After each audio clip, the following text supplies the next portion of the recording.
Bashas kitchenல இன்னைக்கு நம்ம பார்க்க போறது மொச்சக்கொட்டை பொரியல். மொச்சை வச்சு குழம்பு நீங்க ப்ரிப்பேர் பண்ணிருப்பீங்க. ஆனா மொச்சை கத்திரிக்காய் போட்டு எப்படி பொரியல் ப்ரிப்பேர் பண்றதுன்னு இந்த வீடியோல நம்ம பார்க்க போறோம். வாங்க பார்க்கலாம். மொச்சக்கொட்டை பொரியல் ப்ரிப்பேர் பண்றதுக்கு நான் நைட்டே மொச்சக்கொட்டை ஊற வச்சிட்டேன். இப்போ அதை வாஷ் பண்ணிட்டு குக்கர்ல ஏத்திருக்கேன். ஒரு 4 விசில் குக்கர்ல வந்ததுக்கு அப்புறமா அதை நம்ம இறக்கிக்கலாம். மொச்சக்கொட்டை வேக வைக்கும்போது நீங்க அதுல உப்பு மஞ்சத்தூள் எதுவுமே சேர்க்க வேண்டாம். அப்படியே ஃபர்ஸ்ட் வேக வச்சு எடுத்துட்டு அதுக்கப்புறமா நம்ம வந்து காய் செய்யலாம். இப்போ ரசத்துக்கு தேவையானதெல்லாம் இங்க நான் எடுத்து வச்சிருக்கேன். புளி, அப்புறம் வந்து இன்ஸ்டன்ட் ரசம் மசாலா தான் நான் எப்பவுமே அரைப்பேன். ஸோ இங்கே வந்து 2 காஞ்ச வத்தல், ஒரு 6-7 பூண்டு, கடுகு, ஜீரகம், மிளகு ட்ரை ரோஸ்ட் பண்ணி எடுத்து வச்சுருக்கேன். மினிமம் ஒரு 8 hours ஆச்சு மொச்சை வந்து உங்களுக்கு தண்ணியில் ஊறி இருக்கணும். வேக வைக்கும்போது உப்போ மஞ்சத்தூள் அதில் சேர்க்காதீங்க. அப்போ தான் மொச்சை நல்லா சாஃப்டாக நம்மளுக்கு வேகும். இப்போ நம்மளோட மொச்சையில் 4 விசில் வந்துருச்சு. இப்போ இதை நம்ம இறக்கி வச்சிடலாம். அது ப்ரெஷர் போனதுக்கப்புறமா நம்ம ஓப்பன் பண்ணலாம். அதுக்குள்ளே நம்ம வந்து ரசத்துக்கு தேவையானதை கூட்டி வச்சிடலாம். இப்போ ரசத்துக்கு பார்த்தீங்கன்னா 2 தக்காளி அரிஞ்சு எடுத்து வச்சுருக்கேன். வெங்காயம் தக்காளி வந்து மொச்சப்பயிர் காய் செய்கிறதுக்காக அரிஞ்சு எடுத்து வச்சுருக்கேன். புளி வந்து ஒரு லெமன் சைஸ் புளி வந்து நான் தண்ணியில் ஊற வச்சுருக்கேன். ஸோ ரசம் வந்து ஃபஸ்ட்டு நான் வந்து தக்காளியும் புளியும் கொதிக்க வச்சுருவேன். அதுக்கப்புறமா தான் மசாலா சேர்ப்பேன். ரசத்துக்கு எடுத்து வச்சுருக்கிற தக்காளியில் கொஞ்சம் தண்ணி சேர்த்துட்டு இப்போ இதில் நான் கொத்தமல்லி சேர்த்துக்கிறேன்.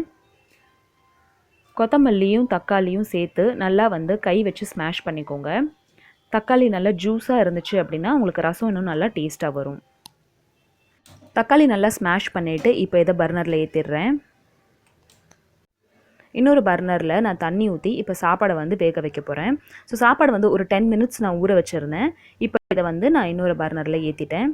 சாப்பாடு எப்போயுமே நான் வந்து உப்பு போட்டு தான் வடிப்பேன். ஸோ அதனால் உப்பும் அதில் சேர்த்தாச்சு. இப்போ நம்மளோட இந்த தக்காளி வந்து நல்லா கொஞ்சம் கொதிக்கிற ஸ்டேஜில் வரும்போது இதில் நம்ம இப்போ புளி கரைச்சி சேர்த்துடலாம். ஒரு லெமன் சைஸ் புளி வந்து நான் இங்கே ஊற வச்சுருந்தேன். இந்த புளி பார்த்திங்கன்னா நான் மீன் குழம்புக்கு யூஸ் பண்ணுற புளி கொஞ்சம் டார்க்காக இருக்கும்.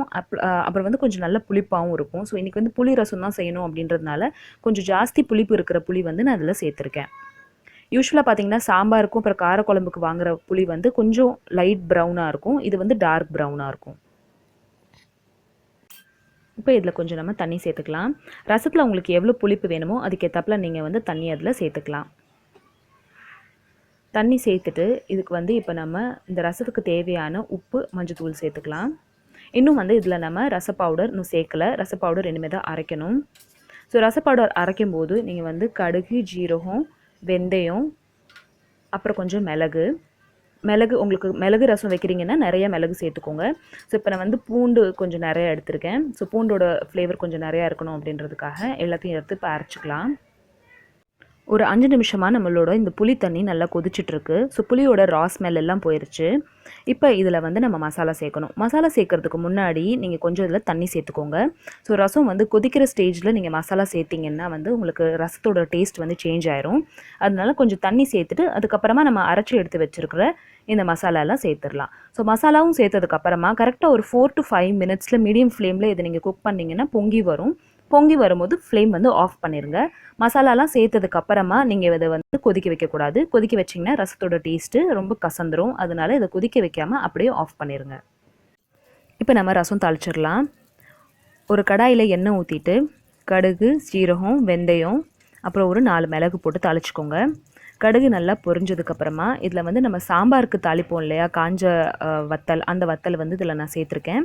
ஆப்ஷனல் தான், உங்களுக்கு வேண்டான்னா நீங்கள் சேர்க்க வேண்டாம். கருவேப்பிலை, பெருங்காயம் போட்டுட்டு எல்லாத்தையும் நல்லா மிக்ஸ் பண்ணிக்கோங்க. ஃப்ளேம் இப்போ நான் ஆஃப் பண்ணிட்டேன்.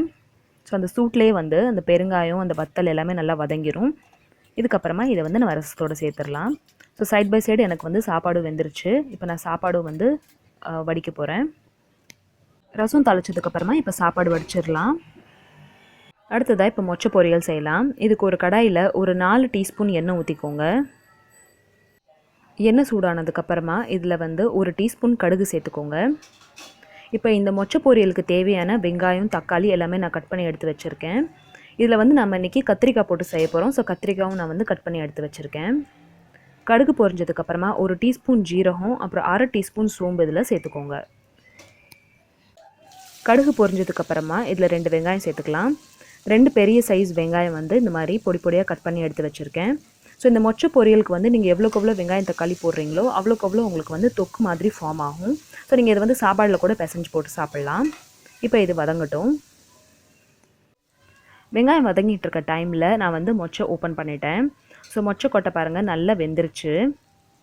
ஸோ இது வந்து இப்போ நீங்கள் இதை எடுத்து கொஞ்சம் நல்லா இதை நசுக்கி பார்த்தீங்க அப்படின்னா நல்லா கொஞ்சம் இது சாஃப்டாக இருக்கணும். ஸோ இந்த அளவுக்கு சாஃப்டாக இருந்தால் தான் உங்களுக்கு வந்து இந்த மொச்சை பொரியலில் வந்து சாப்பிட்றதுக்கு நல்லாயிருக்கும்.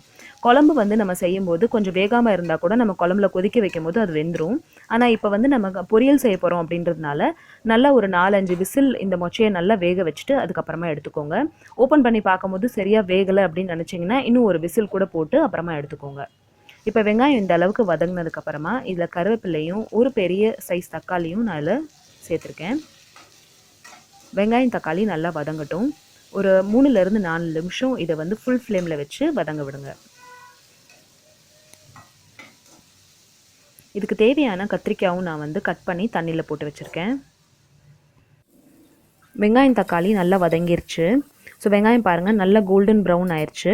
இப்போ நம்ம இதில் வந்து கட் பண்ணி எடுத்து வச்சுருக்க கத்திரிக்காய் சேர்த்துக்கலாம். ஒரு 4லேருந்து 5 கத்திரிக்காய் வந்து நீளமாக கட் பண்ணி நான் தண்ணியில் போட்டு வச்சுருந்தேன்.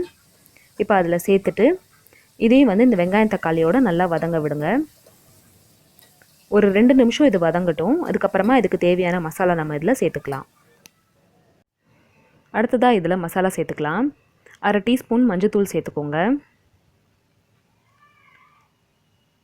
1 டீஸ்பூன் இதில் நான் வந்து கலந்த தூள் சேர்த்துருக்கேன். உங்கள்கிட்ட கலந்த தூள் இல்லை அப்படின்னா 1 டீஸ்பூன் வந்து மிளகாத்தூளும் 1/2 டீஸ்பூன் தனியாத்தூளும் இதில் நீங்கள் சேர்த்துக்கோங்க. இப்போ இந்த காய்க்கு தேவையான உப்பு சேர்த்துக்கலாம். இது எல்லாத்தையும் நல்லா மிக்ஸ் பண்ணிக்கோங்க. இது எல்லாத்தையும் மிக்ஸ் பண்ணிவிட்டு இப்போ இது கொஞ்சம் நம்மளுக்கு ட்ரை ஆகும். அப்போ இதில் நம்ம தண்ணி ஊற்றலாம். மசாலா கொஞ்சம் ட்ரை ஆகும்போது மொச்சை வேக வச்ச தண்ணி இதில் நீங்கள் சேர்த்துக்கோங்க. ஸோ ஒரு 1/2 கிளாஸ் தண்ணி இதில் இருக்கும், அதை நான் இதில் சேர்த்துட்டேன். மொச்சை இப்போ வந்து நம்ம வேக வைக்க வேண்டாம், ஏற்கனவே நல்லாவே வெந்துருச்சு. அதனால தண்ணி சேர்த்துட்டு இந்த மசாலாவை கொஞ்சம் நல்லா குக் பண்ணலாம். இப்போ நம்மளுக்கு கத்திரிக்காயும் கொஞ்சம் வேகணும், அதனால இதை அப்படியே கொஞ்சம் மிக்ஸ் பண்ணிடுங்க. ஒரு 5 மினிட்ஸ் இது மீடியம் ஃப்ளேமில் வேகட்டும். 5 நிமிஷத்துக்கு அப்புறமா இப்போ நான் ஓப்பன் பண்ணுறேன் பாருங்கள். ஸோ நம்மளோட கத்திரிக்காய் வந்து நல்லா குக் ஆயிடுச்சு. இப்போ இதில் நம்ம வேக வச்சுருந்த இந்த மொச்சையை சேர்த்துக்கலாம். சில பேர் இந்த மொச்சைக்கு மேலே இருக்கிற ஸ்கின் பீல் பண்ணிவிட்டு சாப்பிடுவாங்க. ஆனால் இந்த மொச்சக்கொட்டைக்கு மேலே இருக்கிற ஸ்கின் வந்து உடம்புக்கு ரொம்ப நல்லது. அதனால் நீங்கள் இதை செய்யும்போதும் சரி சாப்பிடும்போதும் சரி அதோட ஸ்கின் வந்து எடுக்காமல் அப்படியே சாப்பிட்றதுக்கு பாருங்கள். நல்ல வந்து உங்களுக்கு இது ஹை ப்ரோட்டீன் அப்படின்றதுனால குழந்தைங்களுக்கு இது நீங்கள் தாராளமாக கொடுக்கலாம். ஸோ இப்போ இதை இன்னும் ஒரு 3 நிமிஷம் கொதிக்க விடலாம். ஒரு 5 நிமிஷத்துக்கு அப்புறமா இப்போ இதை நான் ஓப்பன் பண்ணுறேன். ஸோ நம்மளோட தண்ணி எல்லாமே பாருங்கள் நல்லா ட்ரை அவுட் ஆயிடுச்சு. கத்திரிக்காய் வெந்து கலர்லாம் மாறிடுச்சு. ஸோ இந்த அளவுக்கு இந்த கன்சிஸ்டன்சியில் வரும்போது இதை நீங்கள் அப்படியே இறக்கிடலாம். ஸோ நம்மளோட மொச்சக்கொட்டை கத்திரிக்காய் பொரியல் ரெடி ஆயிடுச்சு. ஸோ இந்த பொரியல் பார்த்தீங்கன்னா நீங்கள் ரசத்துக்கு ரொம்ப ரொம்ப நல்லாயிருக்கும், தயிர் சாத்துக்கும் ரொம்ப நல்லாயிருக்கும். உங்களுக்கு குழந்தைங்களுக்கு பல்சஸ் சாப்பிட்றது ரொம்ப பிடிக்கும் அப்படின்னு நினச்சிங்கன்னா இதை நீங்கள் வாரத்தில் 2 நாள் கண்டிப்பாக செஞ்சு கொடுங்க. இது வந்து நம்ம குழந்தைங்களோட சாப்பாடு கட்டுறீங்க இல்லையா, அப்போ இதை நீங்கள் நெய் ஊற்றி அப்படியே கூட பிசைஞ்சு கூட கொடுக்கலாம், ரொம்ப நல்லாயிருக்கும். ஸோ இது ஆஃப் பண்ணுறதுக்கு முன்னாடி ஒரு கையளவு கொத்தமல்லி சேர்த்துட்டு எல்லாத்தையும் நல்லா மிக்ஸ் பண்ணிக்கிறேன். இப்போ நான் ஃப்ளேம் ஆஃப் பண்ணிட்டேன். இப்போ நம்மளோட மொச்சக்கொட்டை பொரியல் ரெடி ஆயிடுச்சு. இதை இப்போ நம்ம சர்வ் பண்ணுறதுக்கு எடுத்துடலாம். ஸோ வாரத்தில் 2 நாள் கண்டிப்பாக இந்த மாதிரி பல்சஸ் வந்து உடம்புல சேர்த்துக்கிட்டிங்க அப்படின்னா நம்மளுக்கு ப்ரோட்டீன் ரெக்குவயர்மெண்ட் நம்மளோட உடம்புல வந்து சேர்ந்துட்டே இருக்கும்.